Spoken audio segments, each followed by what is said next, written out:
Obey, kneel.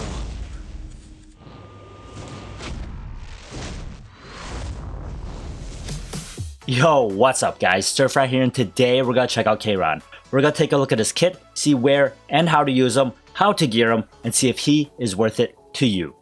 Kayron is a 5-star fire thief. He does play differently than other thieves because of his S2 passive Immortal Will, which gives him immortality. His S1 is Void Slash, which pretty much just hits you with up to a 50% chance to blind. His S2 passive is Immortal Will, which is what makes him so strong. It grants him immortality for 1 turn when he receives lethal damage. When Immortal Will is procced, he will also reset the cooldown on his S3. And also when he has any buff on him, his S1 becomes an AoE attack. The AoE attack will not trigger on counterattacks or dual attacks and will only work on his turn. His S3 is Apocalypse, which just hits you really freaking hard and grants himself attack buff after the attack. If he is able to defeat an enemy with his S3, it will extend all his buffs by 1 turn. Now Kayron also has an exclusive equipment which comes with a crit chance stat. The first one will increase the damage of his S1 Void Slash by 10%, the second one will increase the damage of his S3 Apocalypse by 10%, and the third one will inflict silence for 1 turn when you use the S3.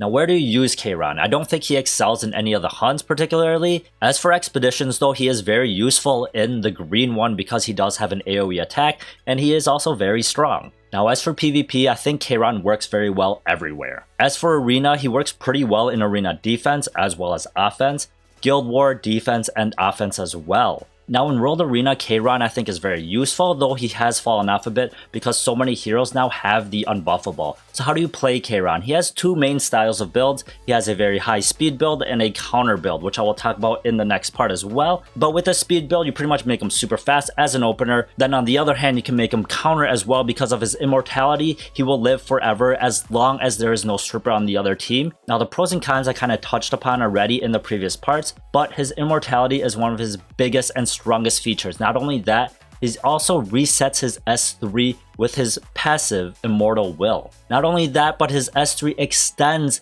the immortality and whatever buff he has, such as immunity, which makes him even stronger. His S3 also does a ton of damage, and when he is buffed, his S1 turns into an AoE attack. Not only that, he is the fastest hero in the entire game. Now as for his cons, I wouldn't say that there is a lot, but there is a very big one, which is unbuffable. When he has unbuffable on him, it pretty much kills his entire kit. And I guess the other thing is that he's fire, but maybe that doesn't apply so much these days because the meta has shifted a bit to where fire is actually usable because water is less dominant. So how do you use Kayron? As mentioned before, there are 2 main builds, and the first one is the speed opener build because he has the highest base speed in the entire game, which I have mentioned already. You build them on speed, no need for immunity because they're gonna go first. So you do want to concentrate on speed, as much speed as possible, but you also want to make them very strong. I would not neglect the speed for more attack unless you're just that confident that you don't need your Kayron at like freaking 300 speed or some crap. And as for artifacts, I would say Alexa's Basket is the best because if you are able to proc your attack on that first turn,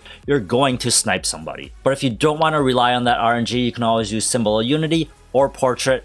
Other than that, I really don't know what else you would use. Definitely, I would say these 3 are going to be your best bet. And as for your exclusive equipment, I would definitely go with the second or third one. The third one is nice because you do get the silence, and the second one if you want to just deal that juicy damage. Now the other set is the counter set, which I think is much more popular. You pretty much put him on counter immunity. You have to have immunity on this build. So for this build, you want to concentrate solely on damage. You want as much attack as possible, then crit damage, then crit chance as well. I would also recommend some speed. Some people do like to build their Kayrons insanely slow, but having your Kayron insanely slow at like 130, 140, it gives you a better chance of being stripped. So I do like some speed on it. Mine was with around 200 speed. So I think 180, 200-ish is good. Some people do not like a lot of speed because they say, hey, if you're faster, you're going to lose your immortality faster. So, you know, you kind of just wait out and see how you like playing them. So either you want super slow or pretty fast. It's up to you. And as for artifacts, I would definitely suggest Dust Devil because he does proc the Dust Devil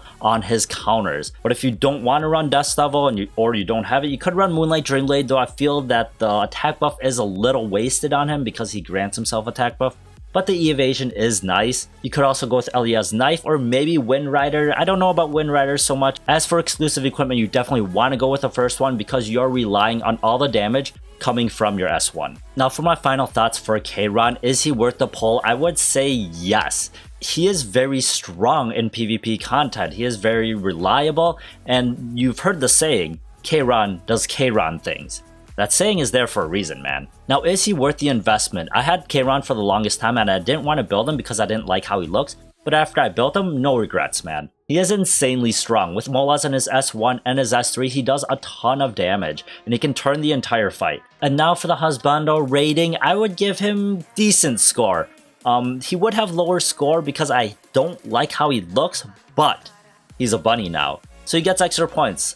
He is a bad guy and I don't really like him as a whole, but he's a bunny. So pretty much his rating is solely based on the fact that he's a bunny now. But if you have any questions, feel free to leave them in the comments below or join the Discord and we'll help you out. Well, I hope you enjoyed this. If you did, please like and subscribe. Thank you for hanging out with us, and I'll see you guys next time, man. Bye.